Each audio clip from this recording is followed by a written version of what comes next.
বসুন্ধরা এসে কি আমরা রাজকীয় খাবার খেলাম নাকি ধরা খেলাম? আসলে খাবারের মানের বিচারটা আমরা করব এবং দামের মানের বিচারটা আপনারা করবেন। তো হ্যালো এভরিওয়ান, আজকে আমরা তিনজন আমি রাতুল ভাই এবং পারভেজ ভাই চলে আসলাম বসুন্ধরার আই ব্লকে সেন্ট্রামে। এটা হচ্ছে 16 নম্বর রোডে আই ব্লকে। রেস্টুরেন্ট ডেকোরেশন সুন্দর, ভিউ অসাম, কিন্তু আমাদের পকেট ফাঁকা করার প্ল্যানটাও ছিল চমৎকার।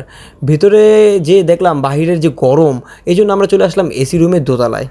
শুরুতেই বলি, ওনাদের হচ্ছে আপনার বাহিরের যে ডেকোরেশনটা খুবই সুন্দর, আমার কাছে খুবই ভালো লাগছে। তাদের খাবারের মেনুটাও আমি দেখলাম, মেনুটাতে আসলে প্রচুর পরিমাণে দাম, তো চিন্তা করেছিলাম আসলে কী খাবো। তো শুরুতেই ওনাদের মিনি ওয়াটার স্ক্যাম এর কথা বলি।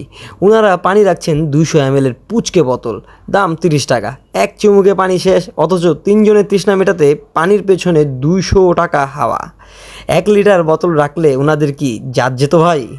আর মেনুটা দেখেন ভাই, মেনু কার্ড নাই, রাস্ত একটা উপন্যাস। এত আইটেম দেখে কনফিউজড হয়ে যাই। বড় ভাইয়েরা অর্ডার করলেন 500 টাকার সি ফুড স্যুপ, আর ভেতরে কাঁকড়া, অক্টোপাস, স্কুইড সব আছে, মানে ঝিনুক কি বলে ওগুলা সবই আছে। ওনাদের মতে টেস্ট পাস, কিন্তু দামটা অনেকটাই বেশি। তারা আসলে আকাশচুম্বী দাম বলছে, কিন্তু খাবারের মধ্যে আসলে স্যুপে যেটা আপনার মিল্ক ক্রিম সবই ছিল ভালো। তাদের কাছে আসলে পার্সোনালি ভালো লেগেছে, কিন্তু আমি আসলে এই টাইপের স্যুপ খাই না। তা আমি এখানে আপনার বড়লোকি ভাব নিয়ে অর্ডার করলাম 1500 টাকার একটা প্লেটার রাইস, আর কোরাল মাছ ঠিকঠাক ছিল। সাথে ছিল ম্যাশড পটাটো, যাকে খাঁটি বাংলায় বলে চিজ দিয়ে মাখানো আলু ভর্তা। আর সালাডটার চেহারা দেখে তো আমার কান্না চলে আসছিল।